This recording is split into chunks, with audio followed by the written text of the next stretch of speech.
Henri Becquerel, on March 1st, 1896, discovered a mysterious form of radiation.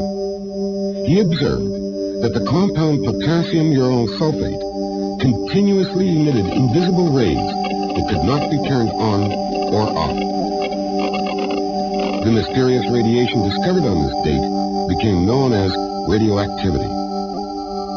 Becquerel found that a radioactive source continuously emitted radiation at a fairly constant rate.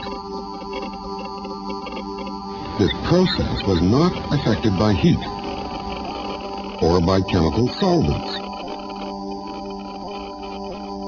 He also found that when a radioactive material was brought near a charged electroscope, it ionized the air, and excess charges from the electroscope leads were quickly neutralized, so discharging the electroscope. Pierre and Marie Curie applied this principle to design an instrument which they used to measure the strength of a radioactive source. The power supply caused one plate to acquire a charge, while the other plate acquired the opposite charge. Because of the gap between the two plates, there was normally no current flow, and the meter registered 0. The Curies reasoned that when a radioactive sample is placed near the plates, the radiation given off by the source would affect the molecules of the air found between the plates. For example, when a specific atom interacts with radiation, an electron may be knocked out of the atom, leaving behind a positively charged ion. So, between the plates of the apparatus, many charged particles are formed. The negatively charged plate begins to lose electrons because they are attracted to the ions. Meanwhile, at the positive plate, free electrons are attracted. These electrons enter the positive plate. The resulting flow of charges through the air permits a current to flow through the circuit. The stronger the source of radiation, the greater the current flow.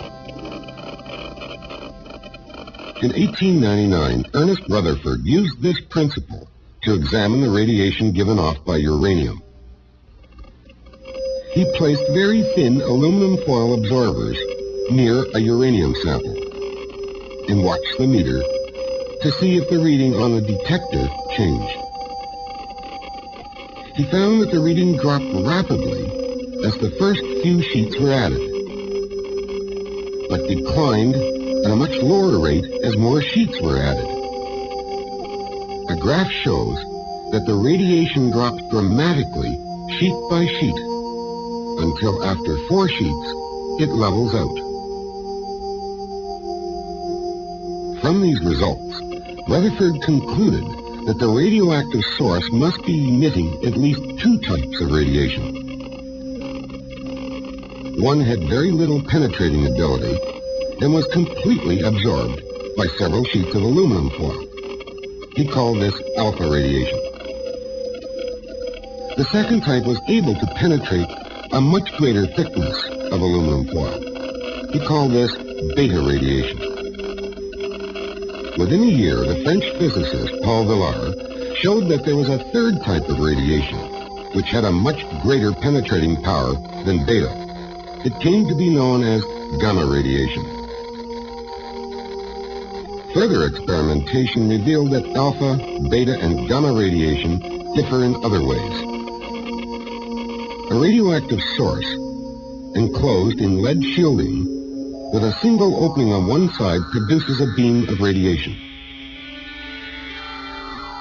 When a magnetic field was placed near the source, the alpha radiation bent slightly in one direction. The beta radiation bent considerably in the other direction. The gamma radiation was not affected but continued in a straight line. has shown that alpha and beta radiation consist of particles that have opposite charge.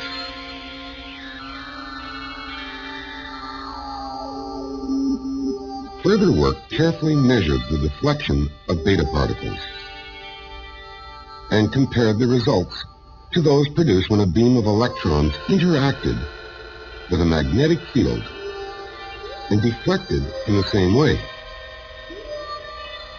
Eventually, it was concluded that the beta particles were identical to electrons.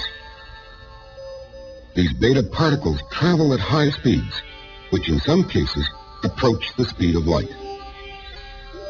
What about alpha particles? Well, Ernest Rutherford showed that alpha particles normally travel much more slowly.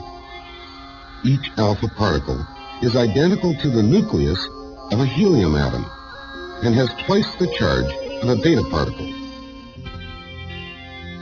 They're also heavyweights compared to beta particles. Each has a mass about 7,200 times that of a beta. Gamma radiation was eventually shown to be like visible light in other forms of electromagnetic radiation. It has no charge or mass and travels at the speed of light. In 1911, the Scottish physicist Charles Wilson developed an apparatus which gave direct visual evidence of radiation.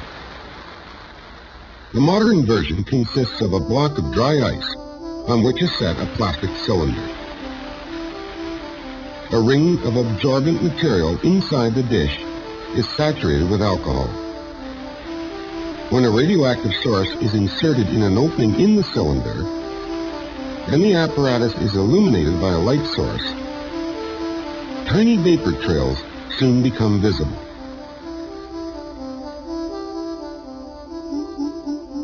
What creates these trails? Well, the liquid alcohol evaporates to form a vapor, which is cooled by the dry ice. A particle of dust, or even an ion, can cause vapor molecules to condense into a visible droplet of liquid alcohol. A single atom becomes ionized when radiation interacts with it to strip away electrons. Because it is so large, the alpha particles make many of these collisions. Droplets of alcohol condense about each ion to leave a well-defined track. The alpha particle loses all of its kinetic energy through many collisions in only a few centimeters. Its track is relatively short and thick. On the other hand, the smaller, faster beta particle travels farther between collisions, and as a result leaves a track that is long and thin. Gamma rays, which are not particles, travel at the speed of light and only infrequently interact with atoms to form ions. As a result, they leave a trail in the cloud chamber which is long and difficult to see. All in all, researchers were doing a fine job of exploring and describing different kinds of radiation. But what was causing this radiation? What was going on inside matter itself?